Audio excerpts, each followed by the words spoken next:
There's an advantage the Utah Jazz have that the Oklahoma City Thunder have and have used to perfection. Let's talk about what that is, what the Jazz can do, and how it's going to lead to a championship if they do it and use this thing right. It's Hoops Nerd Show.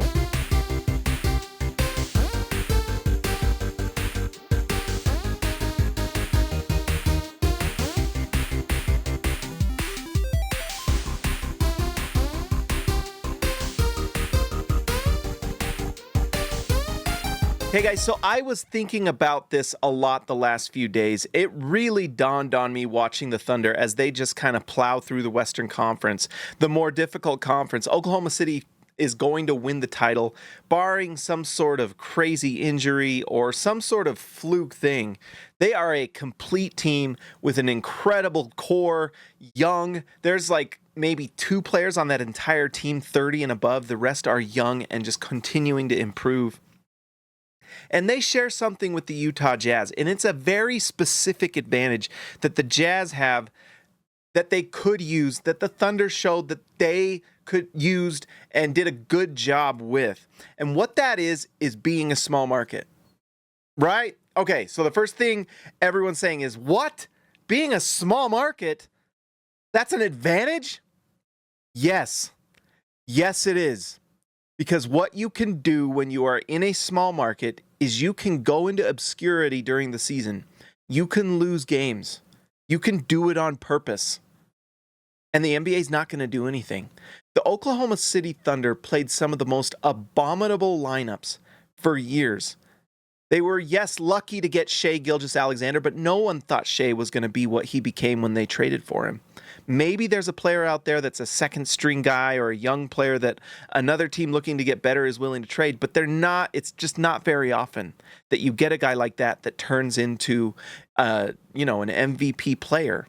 You know, it's like the Brett Favre on the Atlanta Falcons that gets traded to the Green Bay Packers and then becomes an MVP and a Super Bowl winner. It's very rare. It happens, but it's rare. But this Oklahoma City Thunder team traded for Shai Gilgeous-Alexander. They were bad intentionally for years, and they were able to build the core around Shai, and it took time. Shai took years to develop into what he is now, and while they were letting him develop, people forget how many years the Thunder let Shai just miss half of a season. Multiple years. And he was a primary scoring lead guy. We're not talking about Lauri Markkanen, who plays off the ball and is just kind of a spot-up shooter. A very nice one. A very good player in transition. Very good cutter. Can do some things in some different situations. But Shai was the lead guy. And the NBA didn't crack down on the Oklahoma City Thunder. You know who the NBA cracked down on? I mean, I guess you could argue they cracked down on the Jazz because of some of their lineups, but we've got to talk about what they've got to do differently. But they cracked down on the Philadelphia 76ers. I have no doubt if the NBA had not stepped in and forced the removal of Sam Presti, that Philadelphia 76ers team would be just as dominant as this Oklahoma City Thunder team is. But the problem with the Philadelphia 76ers, they are not in obscurity. They're not in obscurity like the Utah Jazz, like the Oklahoma City Thunder, these small market teams. And so Utah needs to use that advantage.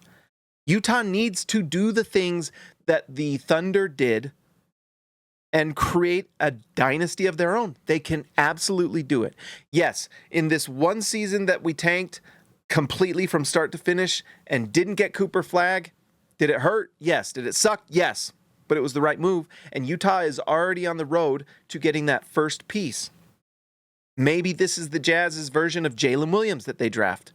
Or maybe this is Chet or whoever this is at number 5. It's tough, but Utah is going to get a nice player in this draft. They've already got some nice players on the bench. Taylor Hendricks, Keontae George may take a step. If they don't, it doesn't matter. But what Utah has on its side is that it is a small market.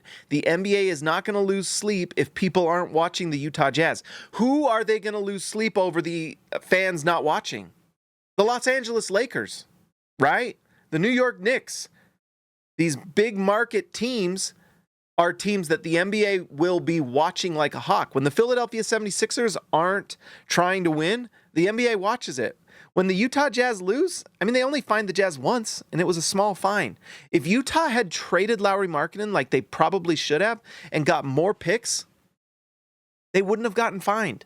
And Utah this offseason will most likely trade Lauri Markkanen, get more picks, because that's what Utah needs to do. A player like Jalen Williams, I was looking at it, he was a top 15 pick. I can't remember. I think it's like late lottery. Utah can find those players. They just need as many bites at that apple as they absolutely can. That's why they've got to trade Lauri Markkanen, because guess what? The Jazz are not going to be good next year. And by the time Lauri Markkanen is ready to win and be on a Jazz team that's ready to go for a championship, he's probably going to be near the end of this contract he already signed with Utah. So they need to make a trade and use this advantage that they have. No other team besides some of the smaller market teams like the Thunder have it. And guess what? If Utah does this and continues to build and continues to do this right and continues to get top tier talent, then they can become the dynasty that the Oklahoma City Thunder are about to become. Could you imagine if the Jazz compiled 3 or 4 top 5 picks in a row? I don't know if they'll do that. At a certain point, they'll become too good. They're probably going to get like Trey Johnson or Ace Bailey in this upcoming draft. I have a feeling Ace Bailey's going to drop. Trey Johnson looks really good. If Utah gets Trey Johnson at 5, the tank last year was an absolute complete and utter success. And that's looking like what they're going to get. Because remember, Utah was in obscurity. They were able to get the worst record, and that was with blatant resting of players. This offseason, they're saying that this is going to be one of the most active offseasons in a long time. The CBA is super strict. The NBA has basically gone to an NFL hard cap. It's not like a absolute hard cap in terms of just like you can't go above this number. It's a hard cap in terms of the penalties teams get if they go above it. And they've also added it so that certain teams can't make certain types of trades. So you hit gridlock at a certain point in the NBA with your cap. And Utah can just absolutely make a ton of more picks this offseason, or receive a ton more picks from other teams looking to improve now. That's the report from Shams, is that there's a lot of teams that want to win now. Utah does not. When you've got someone like Darren Peterson at Kansas, who looks like possibly the number 1 guy, when you see A.J. DeBonsa at BYU, you see Cam Boozer, whose dad, Carlos Boozer, is now a scout for the Jazz. There is every reason for Utah to be bad next year. A top 5 pick is getting you an absolute star potential. Utah can do what they did last year again, and that is the advantage. They can't do anything about it because no one's going to care. No one's going to care. Next year, Luka Doncic on the Los Angeles Lakers is going to go out and he's going to get views. This Lakers team is going to make some trades this offseason and try to win now. They're going to try to go get a center and all this stuff, and it's going to get all the headlines. And what is Utah going to do? They're going to trade off their veterans. They're going to be bad next year. They're going to develop Taylor Hendricks. They're going to develop Trey Johnson. They're going to continue to develop all the young guys on the team, the Sensabas, the Filipowskis, all these different players, Isaiah Collier. All these guys will get to develop while the Jazz continue to lose. And Utah will make sure that they are in the bottom 5 again next year. And they will get another stud. And they might want to think about doing it again. Because guess what? After 2026, you get the Lakers pick coming. 2031, you've got the Suns pick. Utah's going to get more picks. More picks. More bites at the apple. Find your Jalen Williams. Find your Chet. If you can get, because guess what? The Thunder aren't doing what they're doing without Chet. They just aren't. They aren't doing what they're doing without Jalen Williams.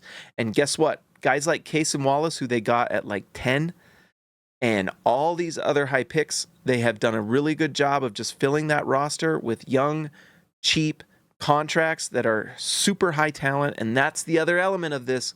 Utah can just make sure that their cap sheet is pristine. Utah has a chance to do something crazy here, and that is create a dynasty. Once the NBA catches on, it'll be too late. It's already too late for the NBA now. Because guess what? The funniest thing about this NBA Finals coming up with the Oklahoma City Thunder and the Indiana Pacers, who, by the way, lost tonight. Maybe it'll be the Knicks. Who knows? But I'm guessing that Indiana goes and wins at home. Two small market teams built with young talent, especially the Thunder. And Utah can be just like it. So all these big market teams that have to make the big splashy move in the offseason, they give up all their assets for win now moves, and then they find themselves in cap purgatory. Utah doesn't have to be in that situation, and they will take advantage, and they will come out with absolute incredible talent. They need to get more picks. They need to stay in obscurity, lose the games, get the talent, become the dynasty, stick it to the NBA, stick it to Adam Silver. All these teams, all these players, they can have what they want. And guess what? Just going to continue to build. It's going to happen. Guys, like and subscribe to the channel. I will talk to you next time.